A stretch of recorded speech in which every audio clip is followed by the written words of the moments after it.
एक तरफ पूरी दिल्ली के नतीजे और दूसरी तरफ मिल्कीपुर। कहने को तो महज एक सीट, लेकिन यहां सीएम योगी आदित्यनाथ के लिए जीत उनकी साख का सवाल थी, तो अखिलेश के लिए भी नाक का सवाल। लेकिन मिल्कीपुर की हार जीत सिर्फ बदले की लड़ाई नहीं बल्कि साख का सवाल थी। अयोध्या जनपद की मिल्कीपुर विधानसभा का उपचुनाव इस समाजवादी पार्टी के परिवारवाद और झूठ की राजनीति को पूर्ण विराम देते हुए डबल इंजन सरकार के सेवा, सुरक्षा और सुशासन के मॉडल को अंगीकार किया है। समाजवादी पार्टी को पहले ही अंदाज था जिस तरीके से सत्ता का दुरुपयोग किया जा रहा था, जिस तरह से इलेक्शन कमीशन जीरो हो गया था, तो हम लोग तो पहले ही से जानते थे। यानी सपा को अंजाम पहले से पता था, लेकिन जितनी बुरी हार मिली क्या इसका भी अंदाजा था? क्योंकि नतीजों पर नजर डालें तो मिल्कीपुर में क्योंकि अजीत प्रसाद को महज 84,687 वोट मिले, यानी कुल 34.81%, जबकि बीजेपी ने 1,46,397 हासिल किए, यानी 60.17%। दोनों दलों के बीच हार जीत का अंतर करीब 61,540 वोटों का है। हार नहीं है, ये हार नहीं है, जनता की जीत है। और ये देश की सबसे बड़ी डकैती है। ये लोकतंत्र पर डकैती किया गया है। जब जनता की अदालत का फैसला परिवारवाद के खिलाफ आया तो ये डकैती है। जब अयोध्या में जीत मिली थी तो बड़बोलापन ऐसा कि क्या क्या नहीं बोल गए।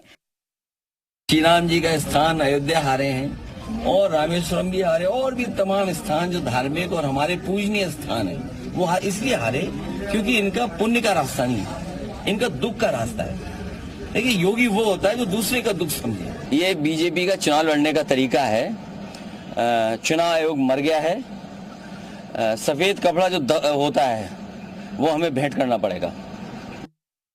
अखिलेश के ये दो बयान ही योगी के इंतकाम पूरा होने के सबूत हैं। अयोध्या में मिली हार का बदला मिल्कीपुर में अखिलेश से उनका गढ़ छीन कर लिया, तो एसपी भी इस पर हैरान नहीं है, क्योंकि नतीजों का अंदाजा दोनों दलों को पहले से था। दलितों का गढ़, प्रभु राम की नगरी का वो इलाका जहां हरिजन ही जनप्रतिनिधियों के चुनाव में हमेशा गेम चेंजर रहे और लोकल लीडरशिप के दम पर एसपी का इस इलाके में दशकों तक कब्जा रहा। लेकिन इस बार कहानी कैसे बदली वो समझिए। इस सीट पर करीब 1,20,000 दलित हैं। लिहाजा बीजेपी ने 5 साल से मेहनत कर रहे बाबा गोरखनाथ का टिकट काटा और दलितों का दिल जीतने के लिए सबसे पहले दलित उम्मीदवार चंद्रभान पासवान को उतारा। नतीजा ये हुआ कि अपने बीच का कैंडिडेट पाकर दलित बीजेपी की ओर शिफ्ट हो गए। मिल्कीपुर की जनता ने जिस तरह से अपार जन समर्थन दिया है, उसके लिए मैं मिल्कीपुर की जनता के चरणों में कोट कोट प्रणाम करता हूं, वंदन अभिनंदन करता हूं। कभी तिलक तराजू जैसा नारा देने वाले दलितों के मसीहा काशीराम के इशारे पर पूरा दलित वोट बैंक गेम बदल दिया करता था। इसी नारे का असर था कि उस द्वार में दलित बीजेपी के कट्टर विरोधी बन गए।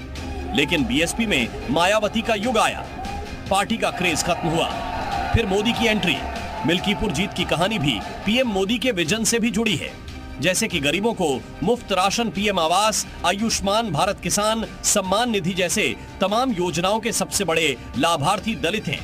लिहाजा ये वोट बैंक अब दलित नहीं बल्कि लाभार्थियों की कैटेगरी में बढ़ गया और उपचुनाव में बीजेपी का साथ दिया। जबकि दूसरी तरफ अब तक दलितों के बड़े नेता रहे अवधेश प्रसाद को लेकर दलितों में नाराजगी भी अहम फैक्टर साबित हुई। नतीजा ये हुआ कि दलित वोट दो तरफ बंट गया। एक तरफ बीजेपी का दलित चेहरा चंद्रभान पासवान और दूसरी तरफ अजीत प्रसाद बीजेपी कैंडिडेट को दलित के साथ सवर्ण और ओबीसी वोट भी मिले, जबकि अजीत के साथ दलित और यादव प्लस मुस्लिम। लेकिन इस यादव वोट बैंक में भी बीजेपी सेंधमारी कर गई। नतीजा दलितों के गढ़ में कमल खिल गया और अखिलेश के अवधेश अपने ही चक्रव्यूह में फंस कर रह गए।